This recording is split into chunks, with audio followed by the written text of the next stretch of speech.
আমাদের তো ধরেন গার্মেন্টসের এক্সপোর্ট আর ধরেন রেমিটেন্সের টাকা, এই দুটোই কিন্তু বৈদেশিক মুদ্রা অর্জনের আপনার উৎস। মিডল ইস্টে আমাদের দেশের যারা শ্রমিক, তারা নানান ধরনের নিপীড়ন নির্যাতনের শিকার হয়ে আসে। যারা বাংলাদেশের ব্র্যান্ডিং এ ভূমিকা রাখতে পারে সেটা হচ্ছে বাংলাদেশের মানুষ, বাংলাদেশের ইউথ।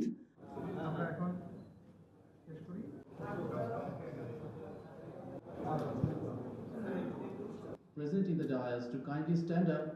আমি বক্তব্য বেশি দীর্ঘায়িত করতে চাই না। আর সঞ্চিতা বিনতে আলী 2 কোটির অধিক প্রবাসী বাংলাদেশিরা রয়েছে।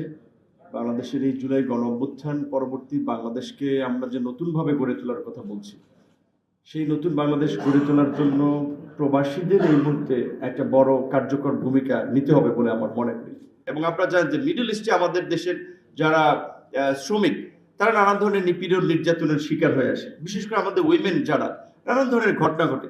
এখন কিন্তু আমাদের প্রবাসী কল্যাণ ও বৈদেশিক কর্মসংস্থান মন্ত্রণালয়ের উদ্যোগে আপনার প্রায় 8 থেকে 10টা দেশে আপনার ল ফার্ম কানেক্টেড করে তাদের কোনো সমস্যা হলে সেবা দেওয়া হচ্ছে। এমনকি আমাদের সিলেটের মৌলভীবাজারের একটা পরিবারকে বেশ মানে আপনার খুব বড় একটা অঙ্কের ক্ষতিপূরণও আদায় করে দেওয়া হয়েছে মামলা করে। সো এখন কিন্তু আমরা এইটা আমাদের দেশের যে সমস্ত জায়গায় আমাদের এমইউ আছে এবং এই ল ফার্মের সেবাটা আমাদের দেওয়া হচ্ছে, সেইখানে আমাদের যদি শ্রমিকরা কিংবা ব্যবসায়ী যদি কেউ ক্ষতিগ্রস্ত হয়, আমরা কিন্তু লিগ্যাল ক্লেম করতে পারবো। বাংলাদেশিরা যারা বাংলাদেশের বাইরে থাকেন, যারা বাংলাদেশের জন্য, তারা অনেক সময় আমরা যারা বাংলাদেশে বসবাস করি তাদের চেয়েও অনেক ক্ষেত্রে অনেক বেশি কাজ করেন।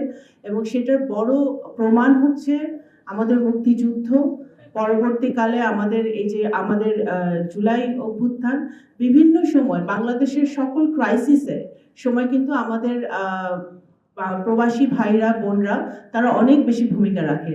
তো সেই জন্য I should salute them and we salute them for doing that.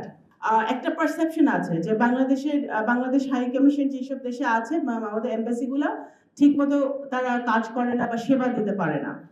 আমি যেটা দেখলাম যে আমি এই দায়িত্বে আসার পরে যে তাদেরকে এম্পাওয়ার করা হয় নাই, তাদেরকে সেই ক্ষমতায়নটাই করা হয় নাই। মধ্যপ্রাচ্যের যুদ্ধ সংকট যদি খুব দীর্ঘায়িত হয় এবং এখানে আমাদের যে ডায়াসপোরা আছে, যে দেখা যায় যে তারা রিক্রুটমেন্ট বন্ধ করে দেয়, এই ধরনের যে কাজে তারা যায় সেই কাজের জন্য তারা লোক নিতে বন্ধ করে শুরু করলো। অলরেডি মোহাম্মদ বিন সালমান তো একটা পলিসির দিকে এগোচ্ছেন, যত কম সংখ্যক লোক বাইরের থেকে নেওয়া যায়। ফলে সেখানে কিন্তু এটা ঝুঁকির মধ্যে আমরা আছি। তাহলে আমাদের বৈদেশিক মুদ্রার উৎস কিন্তু দুটোই খুব টলটলায়মান। এবং সেন্টার ফর এনআরবির মতো অর্গানাইজেশনের উচিত যে সরকারকে চোখে আঙিল দিয়ে এটা দেখানো, জনগণের মধ্যে সচেতনতা তৈরি করা এবং এর সমাধানের জায়গাটা কোথায় কোথায় আছে আপনাদের রিসার্চ অ্যান্ড ডেভেলপমেন্টের মাধ্যমে সেটাকেও তুলে ধরা উচিত এবং আপনাদের একজাক্ট এক্সপার্টিসকেও কিন্তু এনগেজ করা উচিত এটার সঙ্গে।